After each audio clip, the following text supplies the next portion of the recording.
Assalamualaikum warahmatullahi wabarakatuh. Waalaikumsalam warahmatullahi wabarakatuh. Kita lanjut ke catatan berikutnya ya, Sang Prabu ya. Iya. 23 Februari 2007, Jumat Legi malam, Sabtu Pahing pukul 23:13 itu malam ya. Ini kedatangan Sunan Ampel kembali nih, Sang Prabu. Untuk ini bisa dijelaskan nih, Sang Prabu ini masih kalau di tahun-tahun ini masih kedatangan Sunan Ampel dan Bonang masih membicarakan tentang lumpur panas ya. Karena keprihatinan beliau itu sangat prihatin tentang kepada anak cucu beliau, putu-putu beliau yang ada di sana dan masyarakat di sekitarnya gitu. Beliau keprihatin dan menjelaskan masalah bola beton itu. Iya. Jadi gini, seperti biasa, Assalamualaikum, Waalaikumsalam. Sunan Prabu, saya datang. Iya, ada kabar apa Kanjeng Sunan? Iya. Saya melihat jasad Anda sudah bagus. Nah, kebetulan kan rada sakit di badan gitu. Nah, semua itu Sunan Prabu dari anugerahnya Tuhan. Dari anugerah Tuhan yang Maha Kuasa, Allah Subhanahu wa Ta'ala. Terus saya jawab bilang gini, iya Kanjeng, saya sendiri merasa bersyukur mendapatkan anugerah yang seperti itu, mendapatkan pertolongan dari Tuhan. Kesehatan itu kan rezeki yang diberikan Allah kepada kita. Wajib kita bersyukur, bukan hanya rezeki dalam arti materi. Yang pertama, rezeki yang utama itu adalah sehat sebetulnya, gitu loh. Badan saya kembali seger, yang tidak saya sangka-sangka.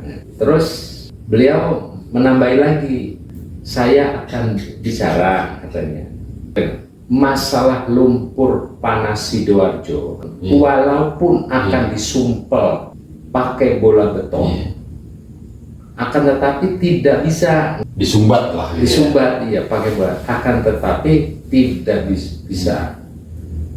Mereka kebingungan katanya. Terus setelah itu sampai di sini dulu datang saya. Wassalam. Terima kasih Sang Prabu atas penjelasannya di catatan ini, karena memang di sini juga masih ada yang dirahasiakan sedikit dari Sang Prabu. Ada. Ya. Kita lanjut dulu ke catatan berikutnya ya, Sang Prabu ya. 25 Februari 2007 Minggu Pon malam Senin Wage pukul 21:58 malam. Ini kedatangan Ki Ageng Maruto, utusan dari Kanjeng Sunan Ampel.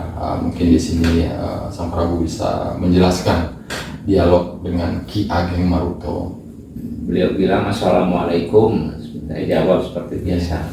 Sunan Prabu, saya utusan dari Sunan Ampel datang. Perkenalkan, nama saya Ki Maruto. Ki Maruto. Orang-orang menjuluki saya Ki Ageng Maruto. Ingin bicara masalah lumpur panas Sidoarjo, akan disumpel dengan beton, tidak akan bisa, sebab itu murkanya Tuhan yang Maha Besar dan Maha Kuasa. Saya sendiri kebingungan, sampun berupaya kesana kesini, akan tetapi tidak ada hasilnya. Terus saya jawab, iya betul Ki Maruto. Anda diutus Sunan Ampel, lalu Sunan Ampel kemana? Terus beliau bilang begini, Kanjeng Sunan lagi rapat bab masalah, jadi masalah keadaan gitu ya, masalah keadaan. Saya mendapatkan tugas untuk datang ke tempat Sunan Prabu. Jadi karena beliau rapat, maka saya yang diutus. Nah, terus sudah gitu sampai di sini dulu. Saya sowan, wassalamualaikum. Ada sedikit tapi tidak perlu saya sampaikan. Terima kasih atas penjelasannya Sang Prabu. Memang semua catatan-catatan yang dicatat Sang Prabu itu sesuai dengan apa yang diterima oleh beliau dan dialog-dialog yang berjalan antara beliau dengan tamu-tamu yang datang. Jadi mungkin di sini memang perjalanan Sang Prabu ini kalau dinalar dengan olah pikir bingung, menjadi kebingungan buat kita. Tapi mungkin kita belajar tentang ilmu rohani di sini akan mempermudah kita untuk memahami dari perjalanan beliau, karena ini bukan merupakan sesuatu dari karangan-karangan, sesuatu dari olah pikir atau sesuatu dari cerita-cerita yang beliau tulis. Karena mengapa beliau menulis di sini? Kalau bagi saya yang menafsirkan ini adalah pertanggungjawaban beliau gitu. Jadi ya, ini adalah benar-benar dari sebuah perjalanan rohani beliau yang beliau catat, yang di suatu ketika nanti akan bermanfaat buat anak cucu beliau ataupun kebanyakan orang nanti dalam mempelajari ilmu rohani, kan begitu ya, sampai dalam menuntun akidah, dalam menuntun tauhid untuk mencapai tujuan kehidupan yang sebenarnya, itu keselamatan dunia dan akhirat. Catatan terakhir Sang Prabu untuk di episode ini, kita lanjut lagi. 8 Maret 2007, Kamis Wage malam, Jumat Kliwon, pukul 00.20 pagi. Ini kedatangan guru gaib dari golongan malaikat kembali. Mungkin di sini Sang Prabu bisa menjelaskan dari dialog, atau memang kita lanjut ke catatan berikutnya nih Sang Prabu. Iya, ini 2007. Iya, 2007. Padahal saya mencatat sampai 2021. Makanya Sang Prabu kita ini mungkin bisa beratus-ratus episode. Nah, yang kita sampaikan itu baru sedikit sekali untuk catatan perjalanan beliau gitu. Tapi dengan semangat kita untuk menyampaikan, untuk berbagi ilmu ya Sang Prabu ya, kita akan berusaha sekuat tenaga. Semoga Allah selalu memberikan kesehatan buat kita untuk selalu menyampaikan dan berbagi dari ilmu-ilmu rohani Sang Prabu. Begitu ya Sang Prabu ya. Iya betul.